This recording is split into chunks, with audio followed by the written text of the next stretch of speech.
Sir हाँ? एक सवाल बताइए तो। क्या बोलो। 1 किलो आलू का दाम 37 रुपया है। हाँ? तो 37.5 किलो आलू का दाम कितना होगा? अरे इतना हल्का सवाल नहीं आता रे।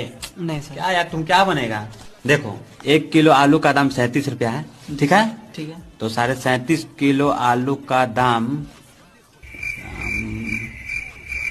इतना महंगा आलू लेगा रे। आलू को सस्ता होने दो, ठीक है। ठीक है। मान लो 1 किलो आलू का दाम 10 रुपया है, ठीक है। ठीक है। तो 37.5 किलो आलू का दाम इतना ज्यादा आलू लेकर क्या करेगा। आलू को घर पे रख के सड़ाओगे क्या। नहीं सर। तो आलू को थोड़ा कम कर दो, ठीक है।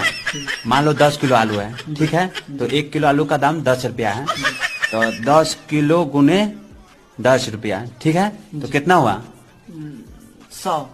तो तुम्हारा आंसर हुआ 100, ठीक है। ठीक है सर। यानी कि आलू महंगा था। और तंका महंगा था, बहुत महंगा था।